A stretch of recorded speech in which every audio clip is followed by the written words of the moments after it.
Episode 45. Can you face the music? This is the One Extraordinary Marriage Podcast, home of the 7 Days of Sex Challenge, featuring your hosts, the authors of the groundbreaking new book, Stripped Down, Tony and Elisa DiLorenzo. That's us, baby.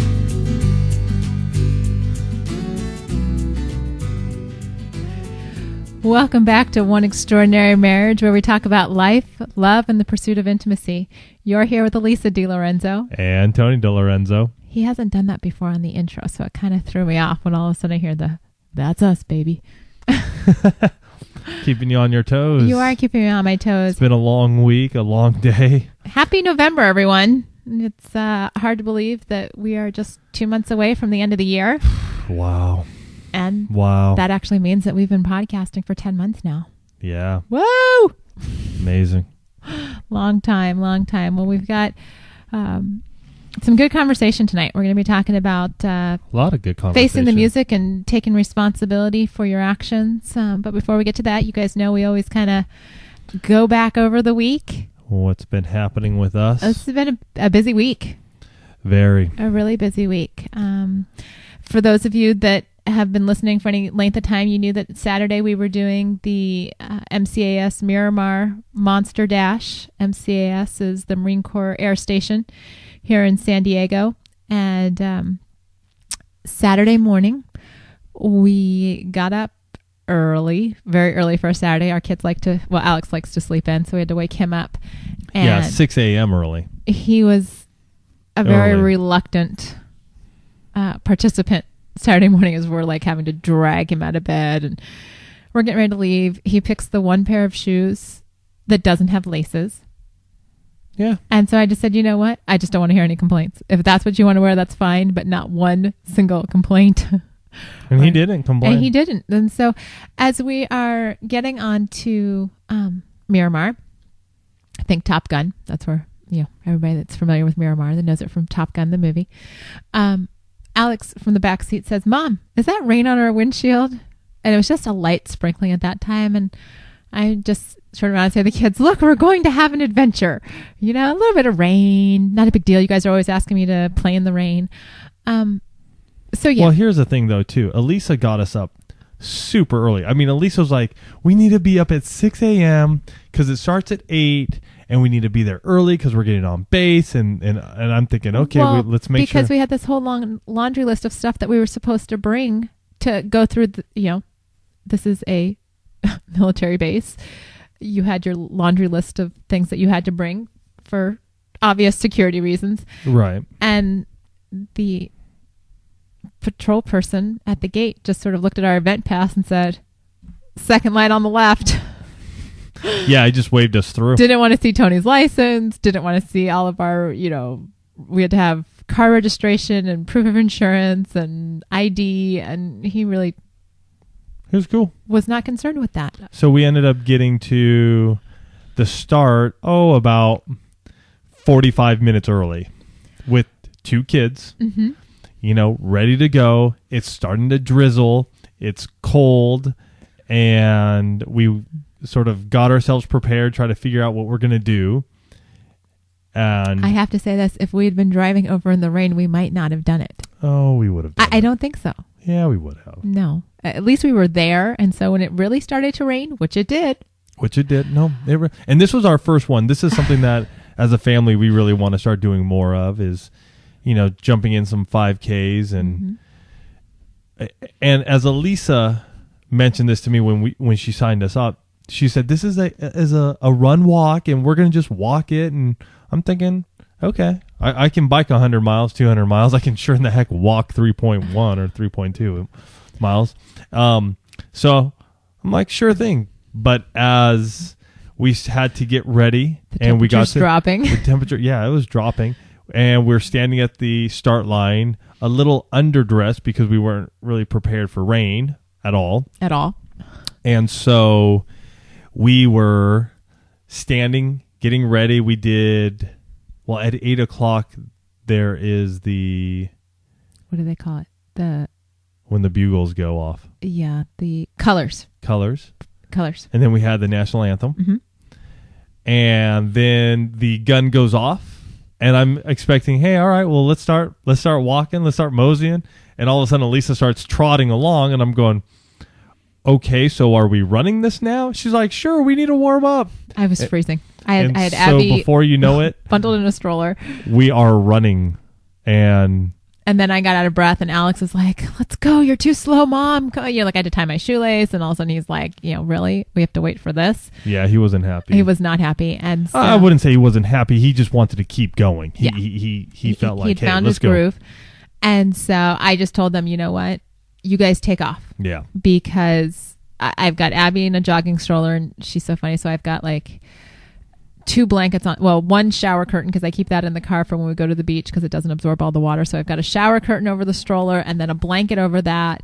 And she is just, sitting there. Every once in a while she'd look up at me like, really? We came out for this? Yeah.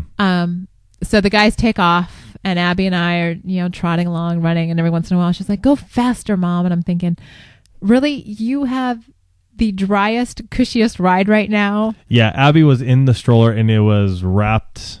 She was in a cocoon. Yeah. Warm, dry. I think her toes got a little damp, but other than that, she was set up. She was set up. So we sloshed through to the finish, and Alex, His first 5K, did it in 37:29. 29, right Yeah. around there. Kid cranked it. I mean, he there ran were the whole times. way Yeah. in the rain with shoes with no shoelaces. He did awesome. It was a proud moment to be a dad out there just watching him go. And there were times when he had bursts and I couldn't keep up with him. Which, I do have to laugh at this because when we talked about this, since you go out and I won't say it's not a big deal, but it's a minor deal to you to go ride 100 miles. I mean, it's more time than anything else. Right. But here you've got your son kind of kicking your butt in a 5K. Well, it's completely different. Completely different, but it still makes me laugh. No, I wouldn't say he kicked my butt. He took off from you, and you couldn't keep up. Yeah, I know, but we still crossed Come the finish on. line together. Come on, Yeah. take a little ownership. No, I'm taking ownership. I'm just saying he took off, but he couldn't sustain it. Okay, honey, he's 7. Tortoise in the hare. He's 7. I'm the tortoise, just sort of moseying in on down the road and catching up to him. So anyway, Still his dad. we all in all, it was a good awesome. time. It And was this kind of came funny. This came at the end of a week that was just super busy. It just seemed like we just have been busy. just lots of little things going on. And Yeah, mouth update. Oh yeah, give me mouth. I went to the dentist on Tuesday Mhm. and got to sit down with him and told him what was up.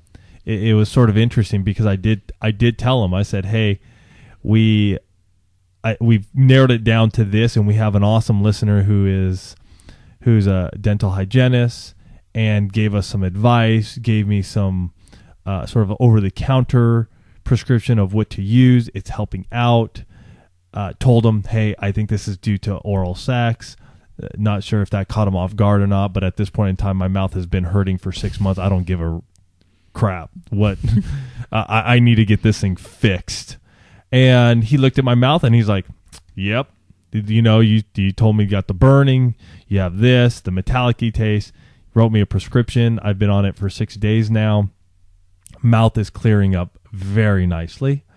Just reordered another round of it because I'm going to make sure that this is gone. And he gave me 2 fills of it. So, little, heads up. If it ever happens the Di to Lorenzo you, family medical update. if this ever happens to you and you have had oral sex, just understand that that's what it is and you don't have to deal with it. Just get to your dentist, ask for, what's it called? Oh, Nystatin. Nystatin. I don't know if that's the prescription. That's what he gave Okay. me. Yeah, he gave me a Swisher, and A Swisher. You're good to go. So hopefully this will be the last of it, and I'm sort of excited to turn a new leaf so I can get back to business. I have nothing to say after that. Why are you shaking your head at me? Huh? Because every once in a while you fly out with one of those one-liners, and I'm like, I got nothing to say. I got nothing. No, that's my water. I know, but my mouth is dry. Sorry. Oh, but you might still have cooties. Yes, and I got the cooties from you. Thank you very much. No, I don't have cooties. Anyway, so we did that on Saturday morning. And then amazingly enough, after the race, the sun came out and it was a gorgeous fall day here in San Diego. Beautiful blue skies. We went and did pumpkin carving over at some friend's house, which was an entertaining afternoon in and of itself because I had purposefully picked, like I'd gone online, found really easy templates, not a lot of detail. And we get there and, I bring the templates out and Abby decides that, no, that's just not what she wants. She wants a kitty cat. And our friends, Dan and Jan, they are pros at the pumpkin carving party. They have booklets of templates. They have all the tools. I mean, it is such a dialed in deal that, Abby's flipping through the idea booklets, the template booklets, and she finds this cat. And I'm trying to convince her to do the easy thing and she's not having it. So Mom ends up carving a cat for my dear sweet daughter who, subsequently after it took me probably an hour to do this thing, I do get that, Mom, that's the greatest cat. So I guess that's my reward, but I was just grumbling the whole time. I was not happy because then, Tony comes out because he'd been taking a little nap and he comes out and is able to convince Abby that yes, indeed, we can do the other easy one. Right. Yeah, she was perfectly okay with Daddy doing the easy one, but Mommy had to do the complicated cat with the whiskers and the ears, and she wanted the spider going down the forehead, and that's when I drew the line and said, "Get your dad to do the spider. I'm not doing the stinking spider." Yeah, you're a little snippy. I got stuck doing the hard template. I wanted an easy one. I wanted to be able to enjoy myself. Yep. Yep. That's what I get. Yep. So that was Saturday. And then we came home Saturday night. After church. Gosh, we were gone all day, huh? We were gone all day. Wow. Yeah, we did some stuff before we took off. We hung out here. Our house was all trashed out, so we were working together trying to get the 6 loads of laundry done. At least 6 loads. I don't know. Every once in a while, it backs up. But it was Saturday night after we put the kids to bed, or prior to putting the kids to bed. I remember they were watching a movie. We just had a stack of clothes on our bed, and I was just sitting there going, you know what? I've been washing all day. I was thinking to myself, I've been washing clothes all day, doing all this stuff. This is Lisa's stuff. This is her thing to do. Because I am the stay-at-home mom.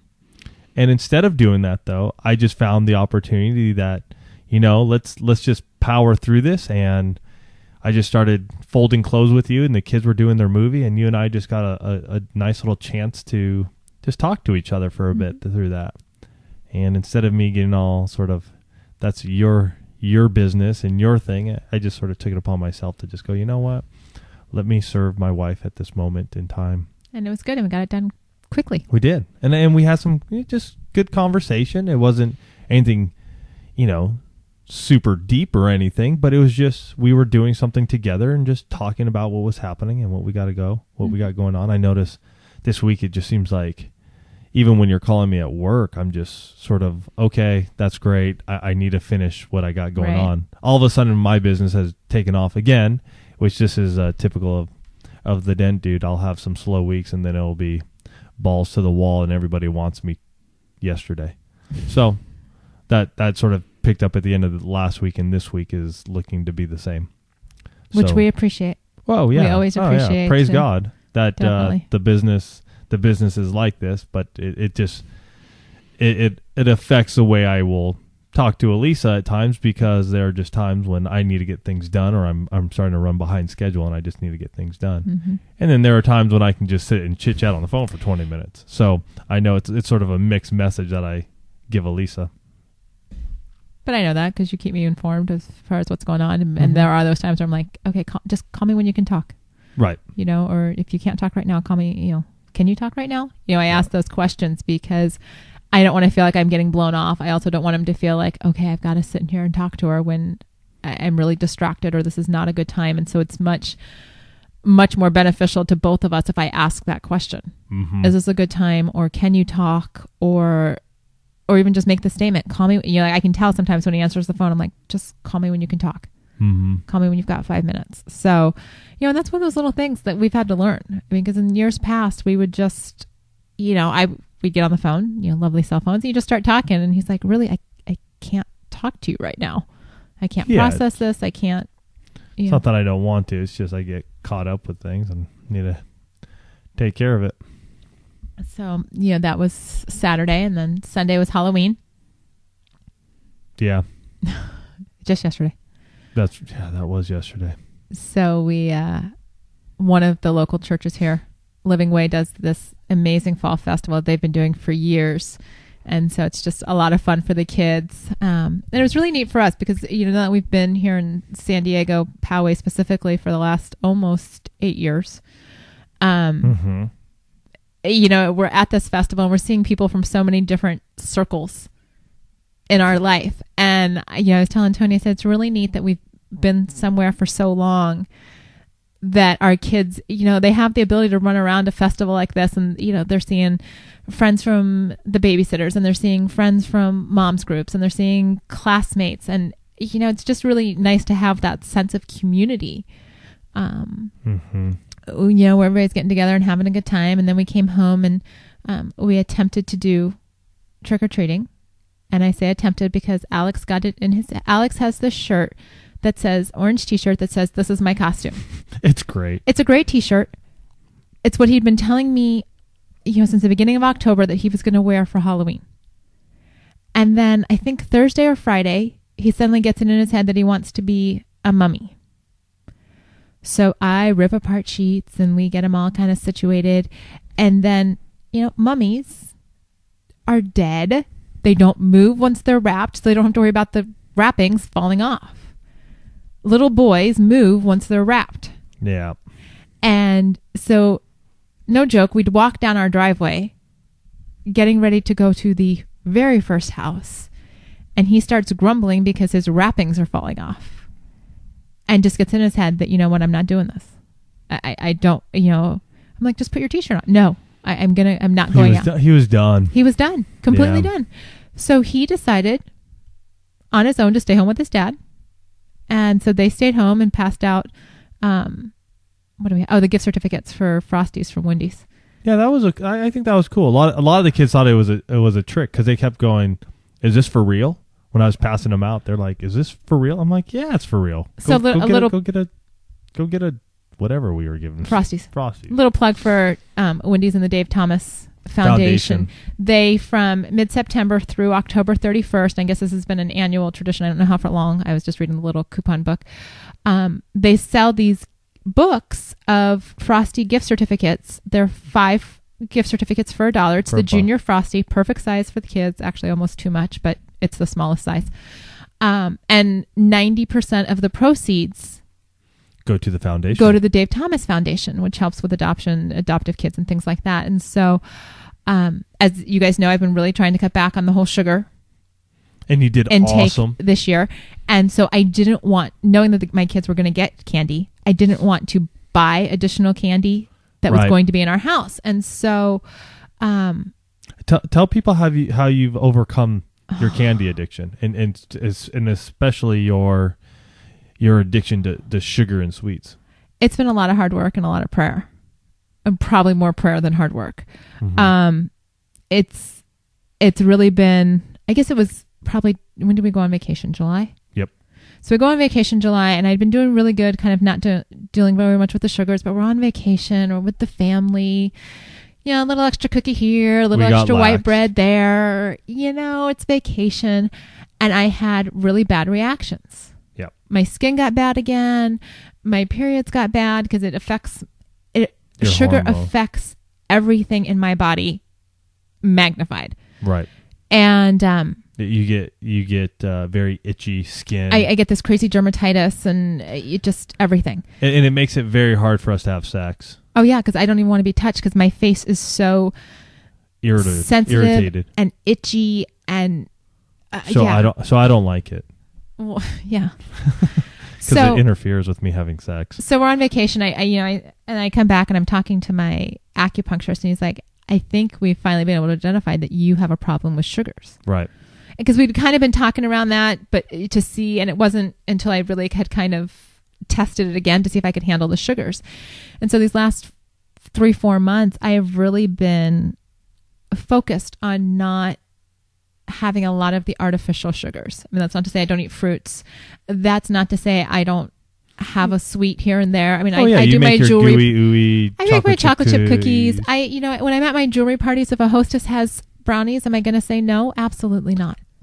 But it's all about moderation now for me. That's what I was going to say. You moderate how much you take in. I really moderate it. And, it's so funny that because I really also, as the primary shopper in our family, really have, the first say in what comes into our home in terms of sugars. Mm-hmm. Outside of the candy that the kids get at Halloween. And so I don't buy a lot. But even that, I mean, and we just make it up as we go, but the kids came home with all their candy and we just said, pick 10 pieces, the rest is getting donated. See ya. We just don't do it. But yeah, so here's Halloween, and my kids know I love Reese's peanut butter cups. In fact, Abby's first book that she ever wrote, she cut out a picture of a peanut butter cup and wrote Buttercup. And, this is, of course, I've got to be proud. I mean, she identified mom's favorite candy. But my kids don't realize that I haven't been eating Reese's peanut butter cups. So we're at this festival last night, and every prize that they got, because, mom's, we're doing all this stuff for mom, and they're bringing me peanut butter cups. I must have 24 peanut butter cups in the house. And then we go trick-or-treating, and they get, more candy, and we're coming home and we're sorting through because they're getting to pick their 10 pieces. And we have this stack of peanut butter cups, and they're like, Mom, isn't that great? And I'm like, yeah, that's great. Mom might have one. And no joke, I did not have any candy at the festival. I did not have any candy last night trick-or-treating with the kids. I have had not a single piece of Halloween candy. And I have to tell you, one of the things I'd prayed for, I'd heard this at a sermon that Pastor Harry Keel had done at CRB. I don't know if it was earlier this year or sometime last year, but he had said, when you're wrestling with something like this, you almost have to pray to develop an aversion to it. Right. And I remember as I had identified that sugar was just not something I could handle, that I started praying. I'm like, you know what, God, if you can just make this so that I don't even want it, so that the idea of it makes me sick, then it will be much easier for me to be able to just say no. And that's what's been going on. I mean, the kids have it in the house. I actually did. A girlfriend of mine had made Buckeyes. Erin, thank you. And I had my last one in the freezer, and I ate that today. And I'm like, oh, it tastes good, but I don't have the compulsion to go eat that and then have a Reese's peanut butter cup and then have a package of M&Ms. I was like, oh, I can have that one. Mm-hmm. And while it tasted good, I don't feel the need to go have more. Indulge. Yeah. No, and I'm with you on that. I've been feeling the same way. I think the big thing is that we have some goals set ahead of us for our fitness and where we want to be. And one of those is Elise and I have been, I should say, talking about getting a professional photographer who does models. Lisa and I would love to just go out there with our shirts off. Well, at least my shirt off. I was going to say hello. Her bikini top. We didn't talk about that. Yeah, her bikini. This is not that kind of show. Yeah, a swimsuit photo shoot where we can just go out there and we just want to be fit. I mean, I'm in my late 30s and Elisa's right there behind me, and it's just something that we want to do together, and we're having a blast. I mean, we don't work out together. It's not something that we do together. And for those of you who've checked out Fit Marriage, we talk about being able to do exercise together. Elise and I, for us, it's about just supporting each other. Mm-hmm. We're there behind each other, helping each other out, and because of that, a lot of the sugary stuff has just gone by the wayside. I go after it too at times, and I think I had a little piece of Dolly bar yesterday. And then but even then, I've had those Dolly bars in the refrigerator for probably a week and a half now. And and beforehand we would have polished them off. So the moral to the story: pray. Pray. It is. A lot of it is prayer, and this isn't just for sugar. This can be for pornography. This can be for if you're just having, and I'm not saying you're an alcoholic, but maybe you're drinking a little too much alcohol. Maybe you're having a beer every night and you just want to stop that. Right. And I'm not calling you an alcoholic. I used to drink a beer every night too. You know, there are certain things where we just need to lift them up to the Lord and let him do his work on us and be open and receptive to it. Well, and I think you also need to let people know that Yep. this is an issue. I mean, all of my circle of moms, my immediate circle of moms know Mm-hmm. that sugar is a big deal for me. Yeah. That, you know, one of Abby's classmates had a little party today, and we went over to the local yogurt shop, and I did have a very, very small. They had pumpkin pie frozen yogurt, heavenly. Yeah. It was so good, but again, all about portion size. I had a tiny little bit, and I thought about my toppings, and the moms that I'm with know, they're like, are you going to be okay? Yeah, and Elisa, again, is doing this because of the ramifications that will come out if she doesn't watch it. So Yeah. that's why she does it. So if you have some interesting symptoms, you know, again, we talked about Tony's mouth, but, you know, sugar, which is in virtually everything we eat, Yeah, you depending gotta watch it. on what your diet is. And by diet, I don't mean like a prescribed eating plan. I mean by what you stick in your mouth. Yeah. Some people have high sugar sensitivities. Right. And while I haven't been diagnosed by Western medicine, trial and error has proven to me that I can't handle normal Processed sugars. processed sugars. And here's the thing, if you haven't caught on, these little things can really detract from the intimacy you have in your marriage.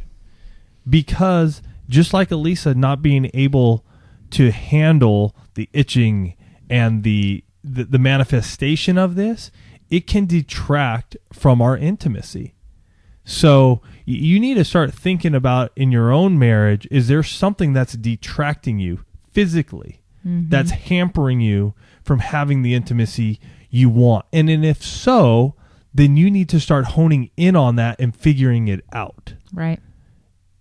So it doesn't necessarily have to be something you ingest. It could be something you are looking at. It could be something. I'm just trying to think. I mean, the endorphin highs from too cycling, much. like when you were doing too much Right. cycling, I mean, and that started to interfere with our marriage. Right. When, you know, if you are doing anything too extreme, you need to take a step back and say, is this beneficial to my marriage or hurting it. or hurting my marriage? Yeah. And it does not matter what that is. And as we lead to that, we did it. Anybody out there having sex anymore? What's up? I would think with all our listeners out there, somebody's having sex. So we need you guys to call in and give us your "we did it," because you need to shout from the top of your voice and let the community know what's happening there. All right. So call in 858-876-5663. Share with us. And not just with us, with everyone that listens. That's right. You know, it's pretty amazing what this community is doing as a whole.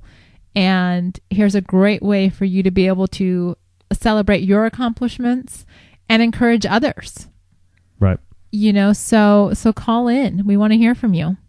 And to that, we do have a message. It's not a "we did it," but it is another voice message. So here it goes. I think. There it goes. Space Turtle, Justin Lowmaster here from thespaceturtle.com. From here in the Pacific Northwest, Oregon. Caught up with all of the One Extraordinary Marriage podcast. Started way back at episode 1. Awesome. This week, my wife and I got to episode 40, whatever is the current episode. 44. That was good. It's been really good. We've definitely been able to talk about things that we'd have no other way to easily bring up before. That's good. Yeah, that's one thing the podcast really helped with. It's difficult a bit because my wife's pregnant, so options are limited. Understandable. But That adds a little kink. make do where we can. But just want to say, really appreciate what you're doing. It's been beneficial, and I'm looking forward to the next episode. Cool. I was thinking as a since you have so many episodes, I was wondering maybe you could forward an episode specifically to introduce people. Because if you say, hey, listen to episode 1, and then they go, but there's 40 episodes, people might not be like me and have 8 hours a day to listen to podcasts. So catching up might seem to take forever, but if you had an intro that just kind of covered the basics, that would catch them up. I don't know, just an idea. Don't know if it's a good one. But I will keep listening, and you all have a wonderful day. All right. Oh, go ahead. Nope. No, I was just say thank you so much for calling. I'm amazed that anyone would sit and listen to us for 8 hours straight. That's thank you very much. We have heard of people taking us on road trips with them to get caught up on the episodes. It's exciting to me to know that somebody would listen to us for that long and still keep listening. So that's good. As far as give them credit, as far as an intro podcast, our episode 1, obviously when we first got on the air, but I have to tell you that a lot of times, and we've heard this from various folks that listen to us, it's like having friends over to have a cup of coffee. Right. And kind of sit down and have a conversation once a week. And so, I agree with you. Most people don't have the time to sit down and start at episode 1, and this is episode 45. So, that's what, 2 full days worth of Tony and Elisa, 40, almost 48 hours. But, what I've heard people say that they do is, they might stay current with whatever this week's episode is, and then when they've got time, they'll pick up some of the older episodes. Right. We don't really have any, there was never really any sequential episodes except for when we were going over our book, when we were doing the stripped down online small group, and that was the only time that we were following any type of sequencing. But our purpose has always been that if you were listening to us for the first time, you could sit down, listen to us in your car, listen to us while you're washing all the laundry, like me. Actually, like Tony this weekend doing the laundry. Or the dishes like I do. Or the dishes, my wonderful house husband. And just have us be part of the conversation.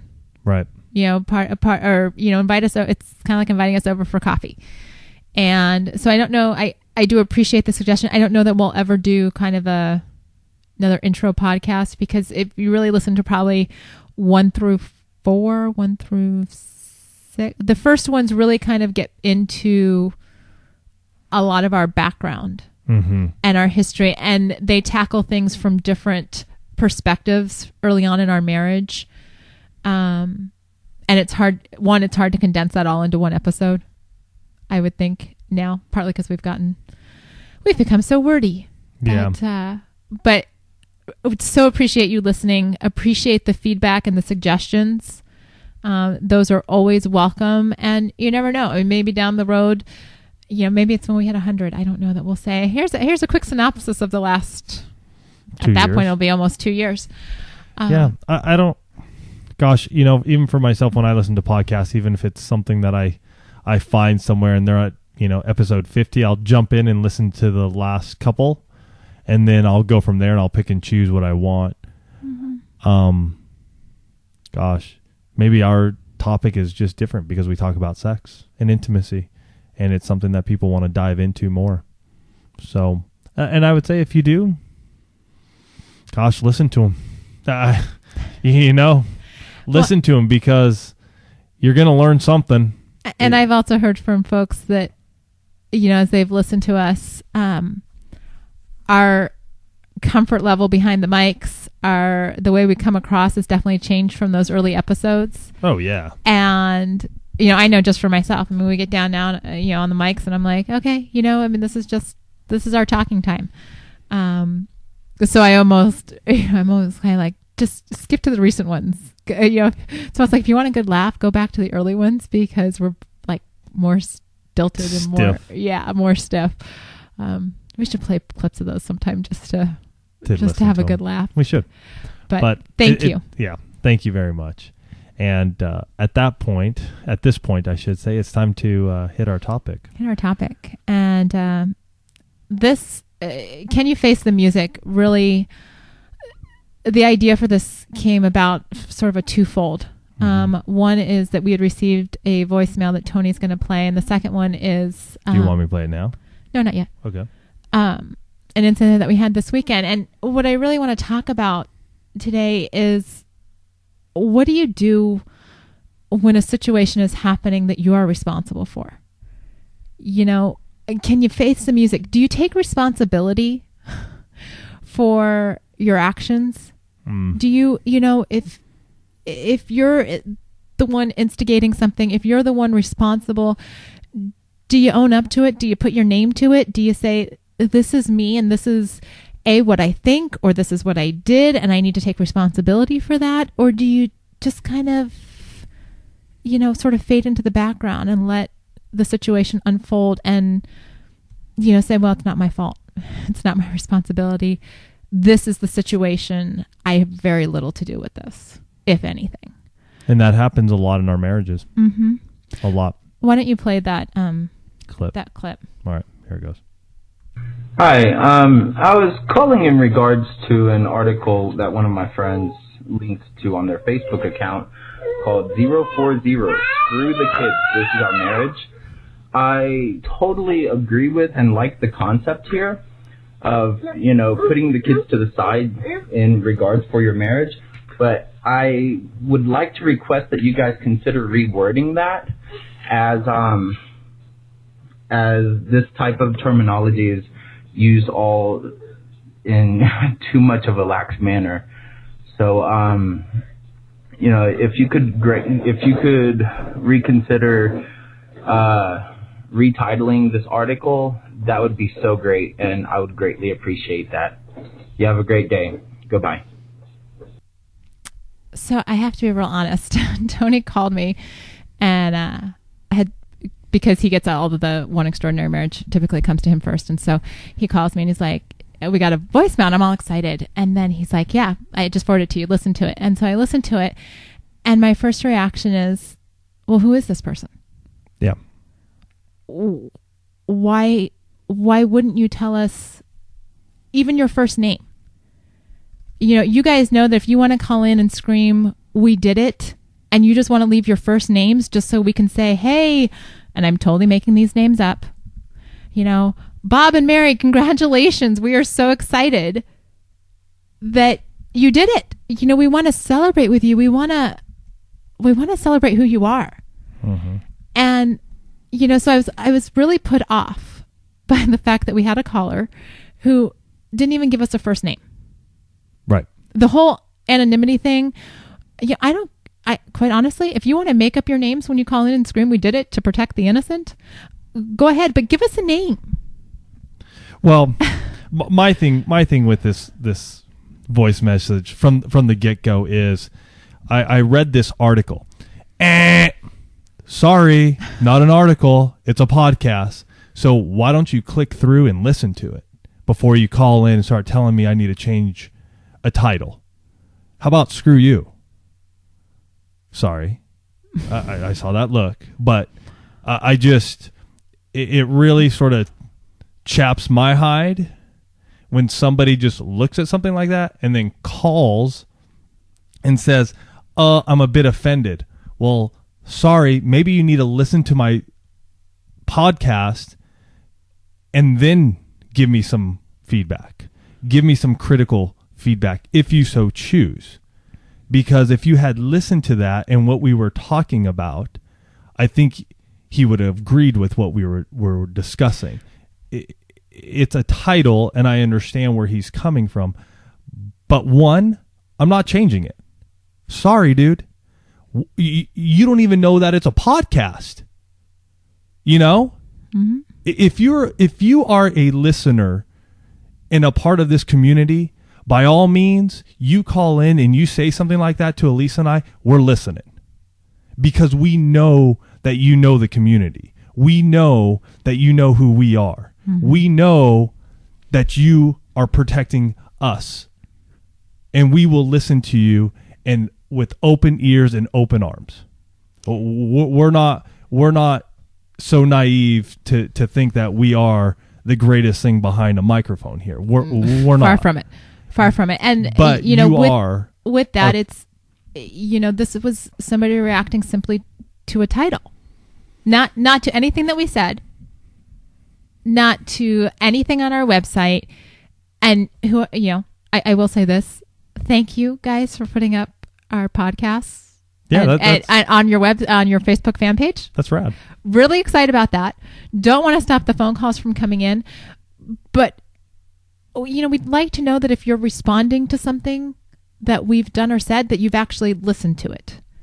Right. We've had this podcast up. What number was that? Oh, 40. So for a month now, and those of you in our community who we know are regular listeners, who you interact with us, you've responded to us. Not a one of you said anything about the title. If anything, we kept getting folks going, thank you for saying that. Thank you for bringing that to our attention. It was needed. It was necessary. So it catches, sometimes when you put yourself out like we have, at times you get things like this, and it's not to say that we can't handle it. It just really bugs me when somebody has no idea, no clue of what we're about, what we do, what we talk about, and says that. I'm sorry. I'm not going to deal with it. I know I'm getting flustered, but not just comments on something that they don't know or understand about us, but and this, I'm going to reel us back into the topic. Sorry, but doesn't take the responsibility for it. Doesn't say, hey, this is Mike. I've been, blah, blah. Just give us a little bit about who you are so that we know why you're saying this. If you're simply offended by our word choice, then quite honestly, I'm guessing you're probably talking about us.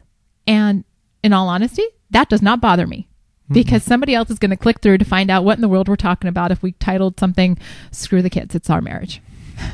So by all means, talk about us. But take responsibility for your words, for your actions. It's like the person that writes the letter to the editor and signs it anonymous. They'll write a scathing editorial and they sign it anonymous. And it's like, well, okay, who are you? Well, how does this affect our marriage? Well, it affects our marriage because we do things like this in marriages. It's like Sunday afternoon. Sure. Tony takes the kids out. The kids have book fair. Mind you, I'm taking the kids out. Right. So Elisa can chill. Right. He doesn't usually let them. Okay, I'm going to preface this. He doesn't usually let them buy anything. So they go to the bookstore because Tony has been looking for this book. He's got a coupon, blah, blah, blah. They come home and they're all excited. Oh, Mommy, look what I got. And I'm like, where did the money come from for this? Like, we had our $5. And I said, I totally squelched everybody. First of all, I go out to Tony and I'm like, you let the kids spend $5? He's like, yeah, they had $5. Then I look at the kids and I'm like, that was your money for the book fair. What are you going to do? So I now have upset husband because I have literally jumped down his throat when he walks into the house. I have squelched my kids because they were so excited to show me their new stuff. And I've got 2 crying, upset children. And I'm just sitting here going, what the heck just happened? So, I'm making lunch because Tony had called and said, are you going to get lunch going? Okay, so I've got lunch going and nobody wants to eat. Alex can't even eat because he's so upset that I have just he's like, I'm a bad kid. I'm, this, I made, bad decisions. And I was frustrated because I know that when they go to the book fair, it doesn't matter what happened on Sunday. They're going to be looking for their $5 and they're not going to necessarily, especially the younger one, is not necessarily going to equate with the fact that she got an eraser set on Sunday with the fact that she doesn't have her $5 on Thursday. And since he doesn't usually let them buy, I never said, don't let them spend any money. It was their money. They wanted to spend it. I let them spend it. I didn't want to hear about it anymore, so I said spend it. I had no clue that there was a book fair going on. Well, I didn't tell you that because it was during the school day and, okay. Not a big deal. Right, exactly. It's not a big deal. So well, it is. It will be. It will be because they're wanting to buy books because they know their friends can buy books. Well, they can't buy books. And so we're sitting there at lunch, and Alex is, giving me this massive hug, and he's still kind of sobbing, and Abby won't even sit near her dad because he is now the bad guy, even though I'm the one that jumped on everybody. And you guys have heard us talk about the Have You Filled Your Bucket Today book, and I had to sit there in front of all three of them and acknowledge out loud that I totally dipped into everybody's bucket. I couldn't let them all stew in their own juices. I couldn't, I've got my almost 8-year-old who is just like, Mom must hate me. Mom must think I'm a horrible person. He tends a little bit toward the dramatic when he gets upset. So that's, that's what we hear from him sometime. Yeah. I needed to acknowledge to him that I totally squelched him. I did not have excitement for his purchase. I had to, talk to Tony and say, you know what? I blew it. You didn't know about this. I should have handled it completely differently. And I had to comfort Abby. In the same way, I had to work on refilling those buckets that I had completely dumped out. And take responsibility for what you had said. That was yeah. hurtful to all of us because we came in and... They were all excited, and I just literally, it was like stubbing out a cigarette. I just put my foot on them and ground them into the ground. Mm-hmm. And it was bad. And quite honestly, a few years ago, I would have been like, too bad. Eat your lunch. Here we go. I'm, not my problem. And I was sitting there looking at my family saying, you know what? This is totally my problem. I created the scenario that I am sitting in right now, and I need to be the one to fix it. Because it was my words and my actions that upset everyone. And I couldn't let them just be in that misery. Well, you could have. You chose not to. Okay, you're right. I could have. Which has happened in the past and still happens at times. It does. Yeah, on both sides. Mm-hmm. I think a really good book that discusses this is The QBQ by John Miller, The Question Behind the Question. And a lot of those are, the I questions, what can I do to make a difference, or how can I make a difference, or is there a way I can do this, or things of that nature. And I think it shifts that responsibility off of somebody else and onto you. And you have to look inward and at yourself and go, what can I do to make this better? Well, instead of what Elisa did what Elisa did yesterday, and then her looking at me going, well, you need to make this right because you had the kids buy stuff and now you screwed it all up because they're not going to be able to do the book fair thing, and her not taking any of the responsibility and then just putting it all upon me. If she had gone down that road, there would have been friction in our marriage. Mm-hmm. There would have been a blowout somewhere because she has now basically taken all of what she should have owned and put it on my shoulders.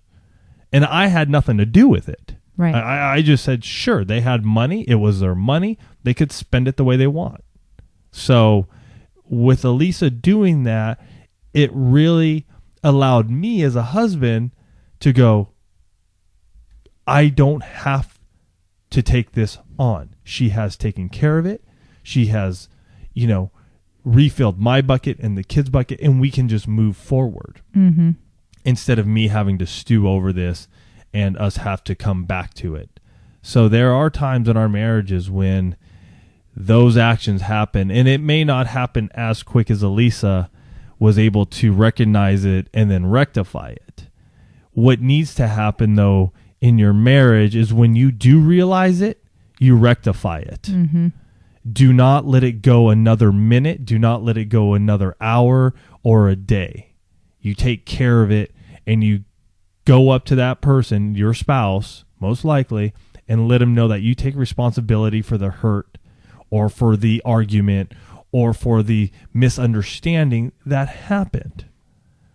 That is up to you. Don't let it continue to ride. Because when we do let it ride on and on and on, all of us know all it's doing is building up a wall. Mm-hmm. And it gets harder and harder for us to tear that darn thing down. Well, we get into the blame game. Right. You know, Well, when we're- in a week later, you don't even know why you're upset at each other. Mm-hmm. You haven't had any intimate moment with each other in a week, and you're sitting there going, what's happened here? Well, and that's, some good friends of ours, Debbie and Sport, they have this thing where they call the slate. Yeah. And, periodically they'll say to one another, is there anything on the slate? And what they do is that is a time where they can sit down, and if there are any of these grumblings, issues, problems on the slate, things that need to be talked about, they sit down and they talk about it so they can clean off that slate. Right. And I remember the first time I heard them talking about this thinking, what a great idea. I think every couple needs, to have that language, or whatever it may be for you and your spouse. But, if there's something that I do that bugs Tony, he needs to know that it's okay to say, you know what? I'm bugged. I'm irritated. I'm frustrated with you. And I need to be woman enough to say, you know what? I'm not going to turn this around and make it his problem. Mm-hmm. I'm not going to say to him, well, if you hadn't done this, or if you had only done this, or, all of my actions are because you did something first. I'm just reacting to you. No. I mean, it's not always the other person's fault. Sometimes we are just difficult to live with, and we make poor decisions and we make bad judgment calls, and we have to own that. You have to own that in your marriages. The responsibility that you have for the way that your marriage is. Mm-hmm. Because regardless of what you're facing, it does take two. Whether, if it's a big thing and you've just been enabling it to go on, if it's a little thing and you just need to step up and say, hey, I screwed up here, whatever it is, there is responsibility for two people in any type of relationship. Right. I don't care if it's a 10-90 split or if it's a 50-50 split in terms of the responsibility. You have responsibility in your marriage. Right. Own your problems. And it's time to just get up and talk about them. I'm reading a book right now, and there's something Todd talks about in his book. And a lot of people will go, ready, aim, fire. Well, he goes, from his personal experience, a lot of people go ready, aim, aim, aim, aim, and they may never get to fire. They may never take that step. And he switches it around. I really like it. I think we should be applying this to our marriages. Ready, fire, aim. Take that step. Do it. Make it happen. If you screwed up, it's tough sometimes to realize that. Doesn't need to be perfect. It doesn't need to be the perfect setting or all this hubbub about it. Ready, fire, aim. You got the shot off. Now you can start working on stuff together because it's out there and you're not sitting there thinking about it and how you're going to say it. And is he going to perceive it or is she going to see it and understand it? It might be the chance and the opportunity for you to just go, I screwed up. That's it. I screwed up and I ask for your forgiveness. It is better to acknowledge than to wait for the perfect opportunity. Because in all honesty, you're never going to get the perfect opportunity. You will always find some way to say, you know what, well, when the kids are in bed or when the house is quiet or when the kitchen's cleaned, there will always be one more thing on your to-do list that will keep you from taking the responsibility unless you just do it. And Tony's right. You might not say it right. You might not say, there might be miscommunication when you're trying to apologize or own up or any of that. But at least if you're talking about it, there's an opportunity to work through those things. If you close up saying, I'm not going to mess with this. We're just going to, let this, get brushed under the rug or, it's not really my problem. All those kinds of things. Guess what? And Debbie, our friend, said this very well. She goes, you just keep building up those blocks and the walls get higher and higher and higher. And then suddenly you've got a wall between the two of you and you're like, where did that come from? It came from not apologizing. It came from not taking ownership of your actions, ownership of your thoughts, ownership of your interactions. You know, so this week, as you're going through your week, as you and your spouse, and this applies to your kids too. You know, if you've got kids and you screw up with them, tell them. Yeah. It goes really far to hear that mom and dad don't do everything right. It does. Yep. It's okay for our kids to know that we are not perfect. So just like I did on Sunday with my kids when I told them I blew it. I totally, rained on your parade. That went a long way. That's, quite honestly, going back to the Halloween candy thing, I think that's why I got all those Reese's peanut butter cups, because things were good and they were loving on mom again. Take some time this week in your interactions. And if you need to own something, try and just say those words. I own this. I should have done. You know, you guys have an opportunity to make a difference each and every day. Thanks Love for you listening guys. to the One Extraordinary Marriage podcast. We would love to hear from you. You can go ahead and give us a call at area code 858-876-5663 or send us an email to info@oneextraordinarymarriage.com. The website is oneextraordinarymarriage.com, and while you're there, you can sign up for our Marriage Minute Monday newsletter, and you can also purchase Tony and Elisa's new book, Stripped Down.